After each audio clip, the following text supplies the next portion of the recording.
Hello दोस्तों, नमस्कार। मैं स्वागत करती हूँ आप सभी का सीएसपी कोचिंग सेंटर पे।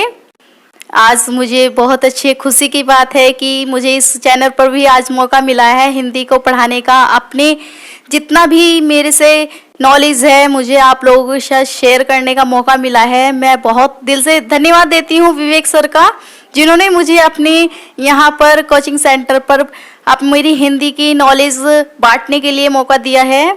तो आज मैं अपनी डेमो स्टार्ट करती हूँ हिंदी का। मैं अब आप लोगों को सामान्य हिंदी की क्लास लिया करूँगी आप सभी की, और सामान्य हिंदी में आप सभी को पढ़ाया करूँगी।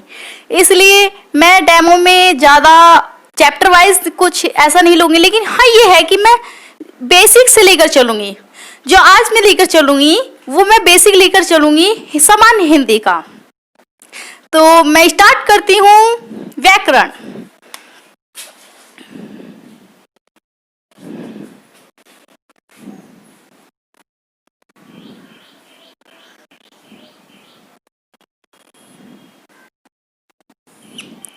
क्योंकि क्या होता है कि जब हम किसी सब्जेक्ट या किसी मकान का जब हम ये एग्जाम्पल पर समझाती हूँ मैं आज अपने डेमो में कि जब हमें ये मकान बनाना है और हमें यहाँ पर साइड में ले लिया हमने सामान्य हिंदी।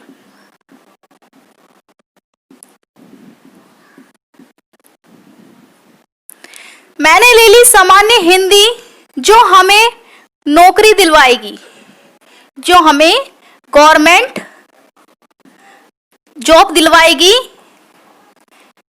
वो है हमारी सामान्य हिंदी।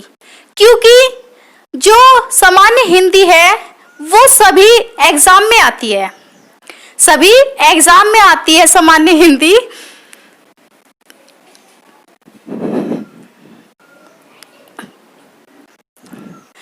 तो ये लेते हैं हम गवर्नमेंट जॉब, क्योंकि सामान्य हिंदी जो हमारी हिंदी है वो कुछ एग्जामों में इतनी अच्छे से आती है कि कुछ डीपली क्वेश्चन पूछ लिए जाते हैं।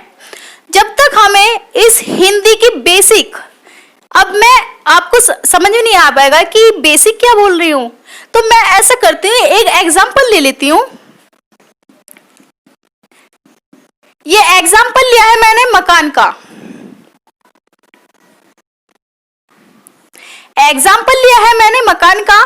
अब मुझे ये मकान बनाना है बहुत सुंदर सा।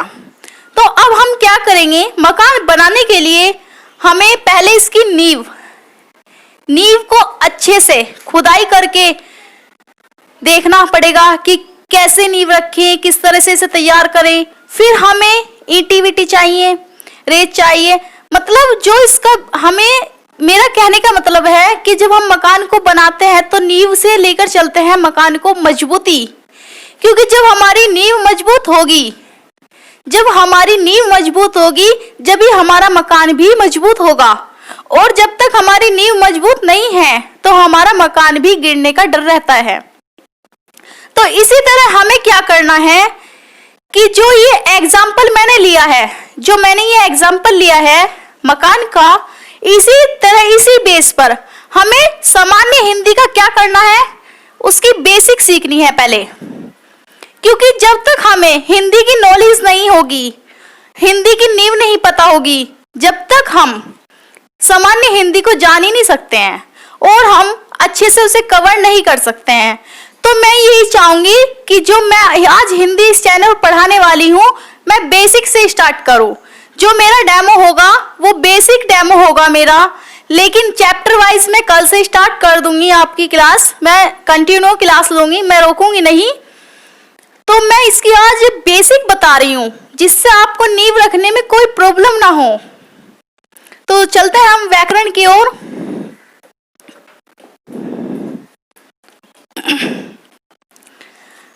मैंने टॉपिक लिया है व्याकरण। अब मैं व्याकरण, जो मेरा क्वेश्चन है व्याकरण, अगर मैं हिंदी की बात करूं तो आप हिंदी की जो जननी है वो संस्कृत है। हिंदी की जो उत्पत्ति हुई है वो संस्कृत भाषा से हुई है, हिंदी भाषा की। तो मैं हिंदी की बात नहीं, हिंदी की जो बहुत ही अलग से होती हैं, फिर भाषाएं हैं, उसकी उपभाषाएं हैं, वो बात नहीं कर रही हूं मैं यहाँ पर। मैं व्याकरण से लेकर चल रही हूँ सामान्य हिंदी के अकॉर्डिंग। हालांकि वो भी आते हैं इसमें, वो चैप्टर मैं बाद में लूंगी भाषाओं वाला, लेकिन मैं बेसिक लेकर चल रही हूँ आज अपने डेमो में। तो व्याकरण, व्याकरण क्या है? मेरा क्वेश्चन है व्याकरण क्या है? तो भाषा की शुद्धता और अशुद्धता का ज्ञान कराने वाला शास्त्र व्याकरण कहलाता है। आज हमें पता चला है कि व्याकरण भाषा से रिलेशन है, व्याकरण का भाषा से रिलेशन है, कि जब तक हमारी भाषा शुद्ध नहीं होगी तो हमें अच्छे से भाषा का ज्ञान नहीं होगा। और भाषा शुद्ध करने के लिए हमें क्या सीखना पड़ेगा और क्या समझना पड़ेगा और क्या हमें परिवर्तन करना पड़ेगा, वो है हमारी व्याकरण। तो भाषा जब तक, अब मैं एक एग्जाम्पल पर ले लेती हूं।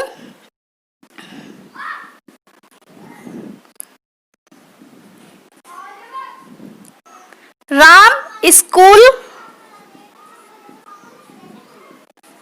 गया, राम स्कूल गया, या है लगा लो, चलो है लगा देती हूं मैं इसमें। राम स्कूल गया, और सेकंड ले लेती हूं मैं, राम स्कूल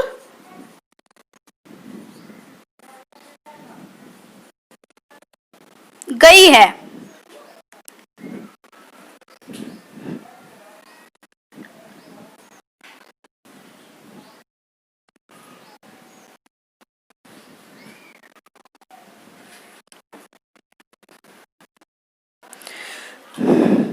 अब मुझे इसमें देखना है कि जब तक मेरी भाषा शुद्ध अशुद्ध में प्रयोग हो रही है, जब तक मुझे व्याकरण का ज्ञान नहीं है, इसलिए मेरी भाषा अशुद्ध और शुद्ध में प्रयोग हो रही है। लेकिन मुझे क्या करना है कि मुझे व्याकरण सीखनी है अच्छे से और अपनी भाषा को शुद्ध करना है। तो इसमें अब एग्जाम्पल भी देख लेते हैं कि राम स्कूल गया। क्या राम स्कूल गया या राम स्कूल गई? कौन सा एग्जाम्पल इसमें सही है? ये तो हम जानते ही हैं कि यहाँ पर जेंडल का यूज हो रहा है, जेंडल यूज हो रहा है। इतना तो ये नहीं कि हमें जेंडल भी ग्रामर ही बताएगा, हमें पता है कि राम स्कूल गई, स्कूल गई, गई कौन जा सकती है? फीमेल, ऑब्वियसली फीमेल ही हो सकती है। तो और राम स्कूल गया तो मेल होगा। तो यहाँ पर क्या है, हमारी जो भाषा को शुद्ध हो गया, भाषा हमारी शुद्ध हो गई, हमें पता चल गया ना कि राम स्कूल गया। तो हमारा जो आंसर है वो सही क्या है? शुद्ध।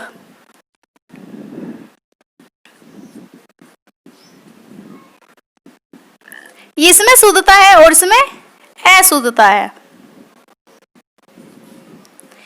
क्योंकि हमें व्याकरण का ज्ञान है। जब हमें पता चलेगा कि हमें भाषा को शुद्ध करने के लिए व्याकरण सीखनी है, तो व्याकरण को शुरू से लेकर चलनी पड़ेगी। और आज हमें पता चलेगा कि जब तक भाषा हम बोलते हैं कि राम स्कूल गया, तो यहाँ पता है जेंडल है, तो गई तो हो नहीं सकती, इसलिए तो ये तो सॉर्ट आउट यहाँ हो गया। तो अगर आपको क्वेश्चन कभी आ जाए कि व्याकरण क्या है, क्वेश्चन जो हमारा था व्याकरण क्या है,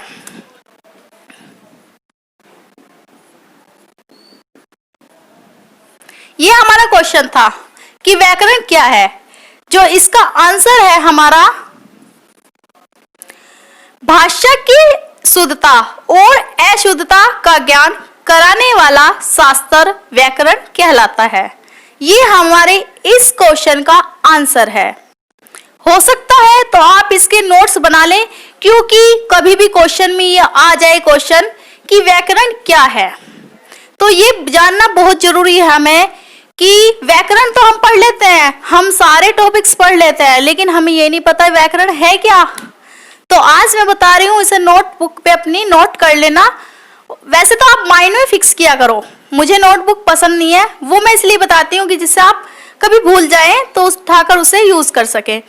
लेकिन माइंड में फिक्स होना बहुत जरूरी है, जितना आपके माइंड में ज्ञान होगा बस वो आपका है, और जो किताबों में ज्ञान है वो किताबों का ही रह जाता है, वो हमारा नहीं रह पाता। इसलिए ये हो गया हमारा व्याकरण का क्वेश्चन।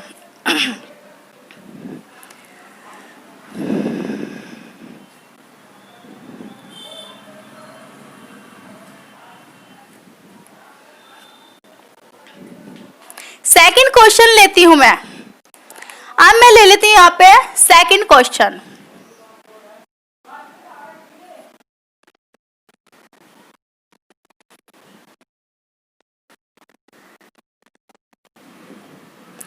भाषा क्या है? मेरा क्वेश्चन उठकर आया है, भाषा क्या है? भाषा का भी हमें पता होना चाहिए, जब भी हम हिंदी को अच्छी से समझ सकते हैं। हालांकि हमारी मातृभाषा हिंदी है, राजभाषा हिंदी है, पर जो हमारी शुद्ध भाषा है उसका हम अच्छे से प्रयोग नहीं कर पाते अपने व्यवहार में। इसलिए पर एग्जाम में वो ये सब नहीं पूछता कि आप कौन सी भाषा में यूज करते हो, खड़ी बोली बोलते हो या अपनी कैसी भी एरिया के हिसाब से अपनी भाषा यूज करते हो। वहां सिर्फ वो पूछते हैं किताबी भाषा, किताबी भाषा वो पूछते हैं। इसलिए हमें किसी भी टॉपिक को और या किसी भी भाषा को हमें बहुत अच्छे से समझकर और सीखना चाहिए। मैं यही आपको एडवाइस दूंगी। अब ले लेती हूँ मैं, मेरा क्वेश्चन है भाषा क्या है? भाषा विचार या भाव प्रकट करने वाला माध्यम ही भाषा है। जैसे हमारा हिंदी, अंग्रेजी, तमिल, पंजाबी, मराठी, अन्य भाषा हैं जो हमारी भाषाएं होती हैं, उसे ही हम भाषा बोलते हैं। अब मैंने ये भाषा लिखा था कि जिससे आपको पता नहीं, आप ये सोचो कि पता नहीं कहाँ से क्वेश्चन आ गया भाषा क्या है। हालांकि मैंने खुद से नोट बनाती हूँ, नोट्स जो उसी से मैं पढ़ाती हूँ। तो मैंने ये क्वेश्चन जानबूझकर लिखा था भाषा क्या है। हालांकि ये क्वेश्चन नहीं होता, लेकिन आप लोगों के माइंड में उतरा कि भाषा क्या है। आप सोच रहे हो भाषा क्या है, ऐसा क्या लिख दिया यहाँ पर कि इसका आंसर क्या दें। इसलिए मैंने ये क्वेश्चन लिखा था, हालांकि आप सभी को पता है।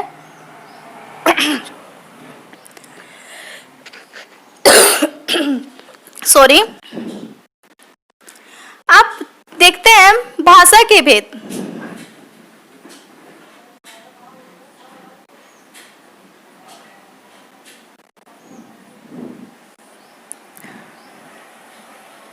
भाषा के भेद।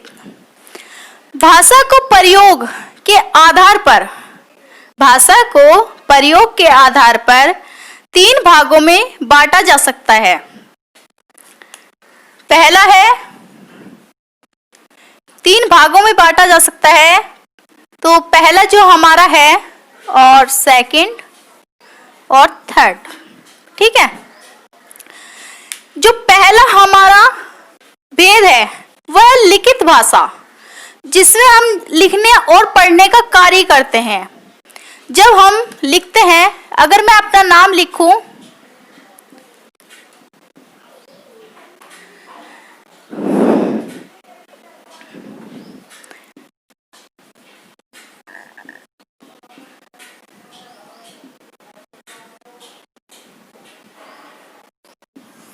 ये मैंने अपना नाम लिखा है, तो ये हो गया लिखने वाला भाषा, जो हमारे लिखित भाषा बोली जाती है। अगर मैं इसको पढ़ूं, आरती कांगयान, तो ये हो गया हमारा पढ़ने वाले। तो लिखित और पढ़त दोनों इसी एक उसमें आते हैं भेद में। जो हमारा दूसरा भेद है वह है मौखिक, जो हम बोलते हैं। मैं बोल रही हूं, जैसे आप सुन रहे हो, ये हो गया हमारे बातचीत। और मेरे अभी साइड में कोई खड़ा हो और मैं उससे वार्तालाप करूं, तो हम उसे बोलते हैं मौखिक, वो मौखिक भाषा होती है। तीसरा जो हमारा जो भेद होता है वो होता है संकेती। जैसे उसमें ना सिर्फ बोले और ना ही उसमें लिखे और ना ही पढ़े, सिर्फ इशारों में बातें करें। सिर्फ इशारों में बातें करें, जैसे कि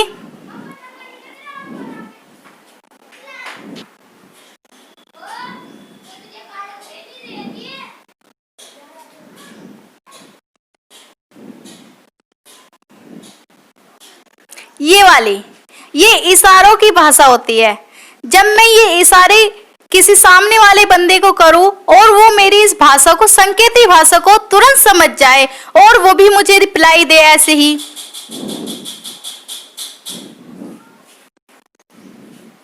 इस तरह की, ये होती है हमारी संकेती भाषा। अब भेद हो गए, भाषा होगी, व्याकरण हो गई। अब मैं आपको पढ़ाती हूं लिपि किसे कहते हैं।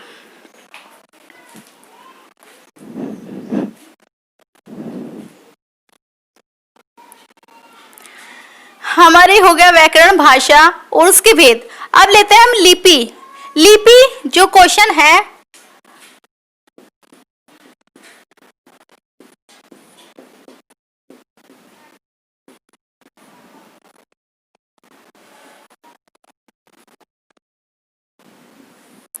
क्वेश्चन है लिपि किसे कहते हैं।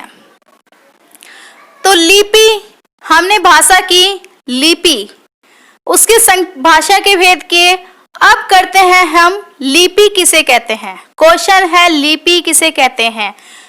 तो लिपि जो होती है हमारी वर्गों में, वर्गों के जो चिन्ह होते हैं, लिखित चिन्हों को हम लिपि कहते हैं।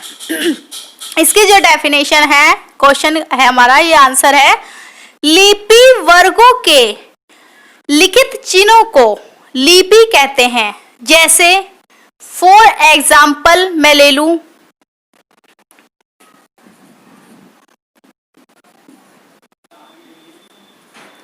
हिंदी की देवनागरिक और उर्दू की फारसी, और तीसरा है हमारा अंग्रेजी की रोमन।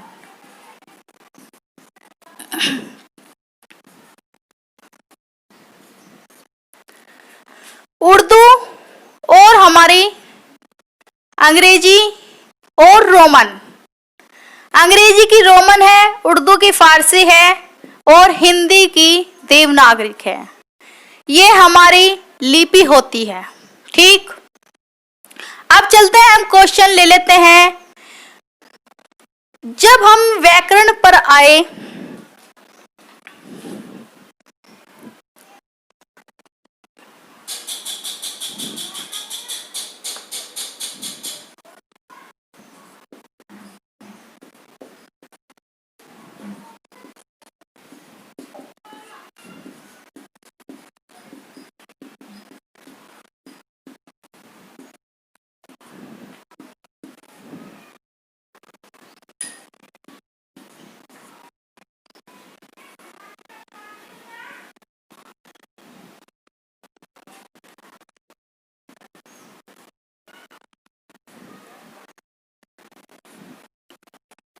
हमने व्याकरण हमने व्याकरण समझा, भाषा समझी, भाषा के भेद समझे, लिपि समझी। अब जब हम नींव रखते आ रहे हैं सामान्य हिंदी की, तो अब आता है हमारा वर्ण या अक्षर। वर्ण या अक्षर, क्वेश्चन बनाता है हमारा, वर्ण या अक्षर किसे कहते हैं तथा उनके भेद बताओ। वर्ण या अक्षर किसे कहते हैं तथा उनके भेद बताओ। तो अब मैं क्वेश्चन ले लेती हूं ये वाला। अब आता है वर्ण, वर्ण या अक्षर। अब मुझे तो वर्ण ही नहीं पता, तो अक्षर का क्या पता होगा। ये भी तो बहुत जरूरी है ना, कि जब मुझे वर्ण ही नहीं पता तो अक्षर क्या पता होगा। तो वर्ण और अक्षर एक ही हैं, ठीक है। ये बहुत मैंने देखा है, बहुत स्टूडेंटों कंफ्यूज रहता है कि वर्ण और अक्षर अलग अलग है, लेकिन वर्ण और अक्षर एक ही है। चाहे तो अक्षर बोल दे, चाहे आप वर्ण बोल दे, दोनों एक है। ठीक, ये कभी भी आप कंफ्यूजन ना रखें अपने पास, आज ही निकाल डालिए माइंड से कि व्याकरण, वर्ण और अक्षर अलग अलग है। ठीक, अब मैं इसका आंसर ले लेती हूं। वर्ण, वर्ण भाषा की वह छोटी से छोटी मूल ध्वनि है जिसके टुकड़े ना हो सके। वर्ण, एक बार और रिपीट कर रही हूं मैं इसका आंसर। वर्ण भाषा की वह छोटी से छोटी मूल ध्वनि है जिसके टुकड़े ना हो सके। जैसे अब वे कौन से ऐसे वर्ण हैं जिनके हम तोड़ नहीं सकते, जिन्हें हम तोड़ नहीं सकते, तो वो वर्ण हमें पता होने चाहिए।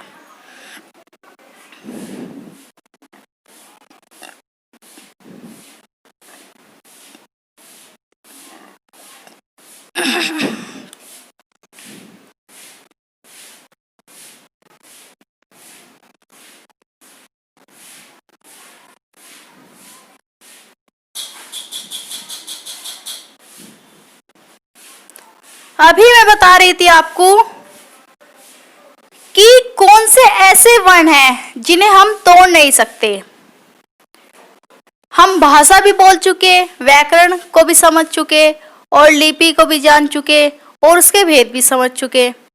लेकिन जब हमारा नंबर आया यहाँ वर्ण का, जिसे हम अक्षर भी बोलते हैं, अब क्वेश्चन भी आता है और मन में ये बात भी आती है कि वे कौन से ऐसा वर्ण है जिसे हम तोड़ नहीं सकते। तो अब हमें उसे जानकारी भी तो होनी चाहिए ना। अब किसी को तो पता है, किसी को नहीं पता है। अगर मैं ना बताऊं तो मेरी गलती है, इसलिए मैं वो बताती हूँ कौन कौन से वर्ण हैं।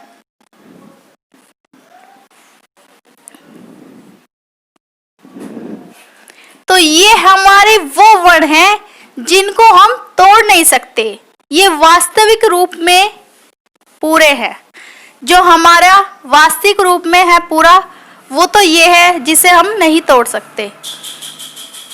ठीक है, लेकिन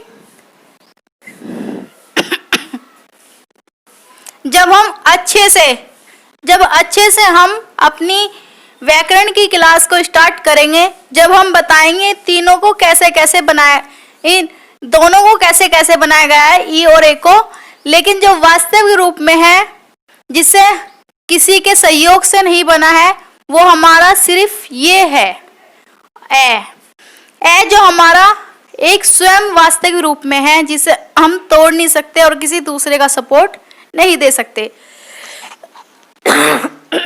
सॉरी।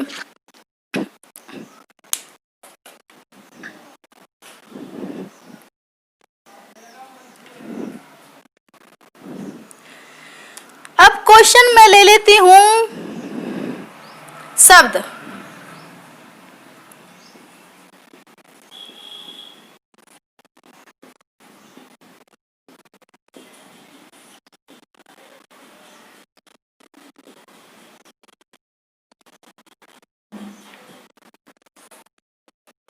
क्योंकि मैंने देखा है बहुत ऐसे कोचिंग सेंटर पर देखा है, बहुत ऐसे सभी मतलब जहां भी पढ़ाते हैं, मैंने वहां देखा है कि डायरेक्ट वो क्या करते हैं, व्याकरण की वीडियो डाल देते हैं, स्वर किसे कहते हैं, व्यंजन किसे कहते हैं। लेकिन अगर वो पहले हमें ये बता दें लिपि किसे कहते हैं, भाषा किसे कहते हैं, व्याकरण किसे कहते हैं, शब्द किसे कहते हैं, वाक्य किसे कहते हैं और वर्ण किसे कहते हैं, तो जब अच्छे से हम किसी उसकी नींव रखें, नींव रखकर चलें, तो हम गिर नहीं सकते। और जब हम नींव नहीं रखते और डायरेक्ट ऊपर छत पर चले गए किसी मकान की, तो क्या वहां तूफान आए तो गिरेंगे नहीं, क्योंकि हमें पता ही नहीं, भूकंप आ गया तो मकान गिरना ही पड़ेगा, क्योंकि इसकी नींव अच्छी से नहीं थी।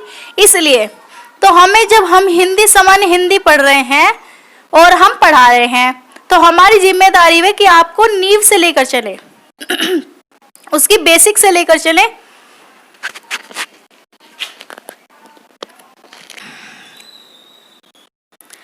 अब लेते हैं शब्द किसे कहते हैं।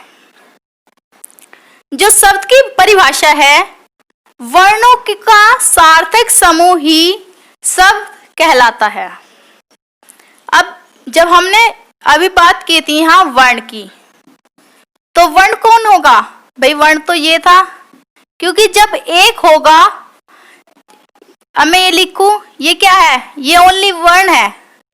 ध्यान रखना, अगर मैं इसमें से भी निकाल दूं कै और है और तय को अलग कर दूं, तो ये क्या है, वर्ण वर्ण वर्ण। ये सब तीनों अलग अलग वर्ण हैं, ये सब तीनों अलग हैं, तो ये वर्ण कहलाएंगे। अब पूछा उसने कि शब्द, जब वर्णों से मिलकर ही तो शब्द बना है।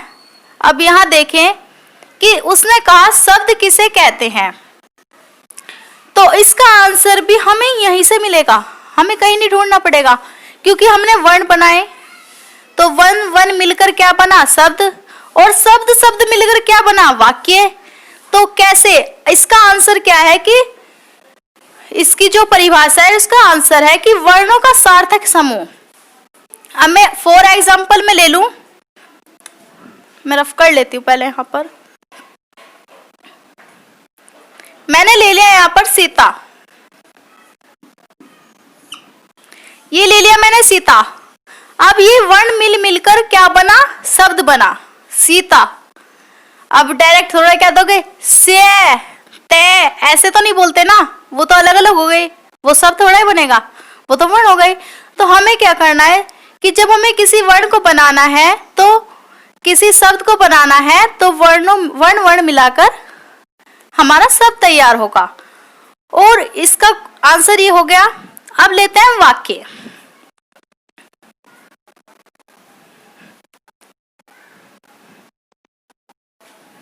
अब चलते हैं हम लास्ट वीडियो का जो हमारा क्वेश्चन है, वो है वाक्य किसे कहते हैं।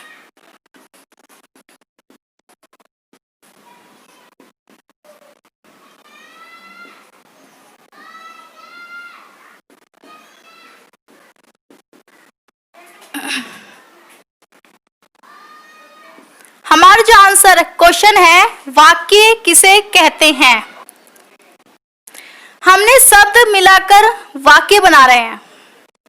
तो इसकी जो परिभाषा है, शब्दों के सार्थक समूह, शब्दों के सार्थक समूह को वाक्य कहते हैं। जैसे एग्जाम्पल के अकॉर्डिंग ले लेती हूं, जिससे आप लोगों को समझ अच्छे से आए।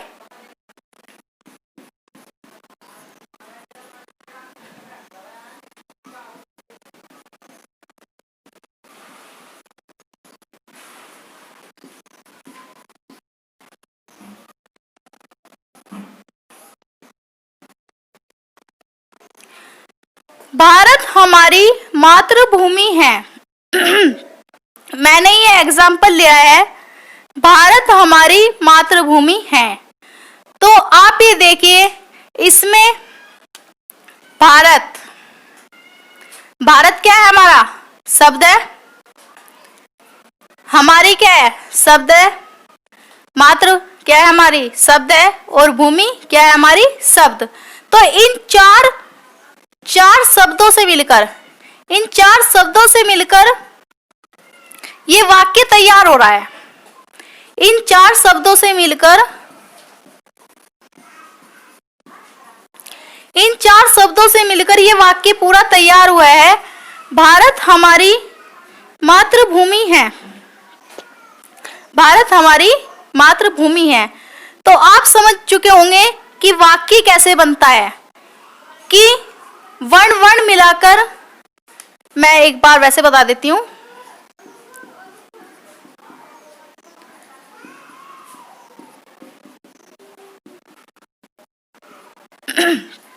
अगर मैं सीरियल से लेके चलूं तो ज्यादा लेंथी हो जाएगा, लेकिन मैं यही बता रही हूं। पहले हमने वर्ण मिलाकर हमने क्या बनाया, शब्द बनाकर हमने क्या बनाया, वाक्य। तो ये हमारा हो गया वाक्य, और ये हो गया हमारा पूरा सेंटेंस। और अब इस सेंटेंस जब ये तैयार हो गया, जब हमें व्याकरण की अच्छे से समझ हो गई, तो फिर हमारा क्या होता है कि हमें भाषा की शुद्ध और अशुद्धता का पता चलता है। तो आज मेरी क्लास डेमो में यही है आपकी, जो मैंने आज इस डेमो में हिंदी की, सामान्य हिंदी की जो नींव रखी है, जिसे मैंने बेसिक हिंदी से स्टार्ट किया है मैंने, इसलिए ये आज मैंने अपने इस डेमो में हिंदी की नींव रख दी है। तो थैंक यू, आप सभी का धन्यवाद, और मैं दिल से धन्यवाद करती हूँ विवेक सर का, जिन्होंने मुझे इस चैनल पर आने की अनुमति दी। और मुझे बहुत अच्छा लग रहा है कि मुझे दो चैनलों पर पढ़ाने का मौका मिला है, एक मेरा खुद से भी है और एक विवेक सर का है। मैं अपने चैनल का यहाँ पर नाम या लिंक्स नहीं बताऊंगी, क्योंकि मैं चाहती हूँ कि मैं उस पर खुद भी लाइव पढ़ाती हूँ, तो आप खुद से जाकर मुझे सर्च कर ले यूट्यूब पर तो ज़्यादा अच्छा लगेगा। लेकिन मैं विवेक सर के यहाँ पर अपने चैनल का प्रचार बिल्कुल भी नहीं करूँगी, क्योंकि मेरा चैनल बहुत ही अच्छा चल रहा है, मुझे बहुत खुशी है। और अब मैं विवेक सर के चैनल पर आ चुकी हूँ, इन्होंने मुझे बुलाया है, मुझे बहुत अच्छा लग रहा है। तो मैं चाहूँगी कि विवेक सर का चैनल का भी बहुत अच्छे से प्रोग्रेस हो। और कुछ नहीं कहना चाहती, बस इतना ही। थैंक यू, धन्यवाद।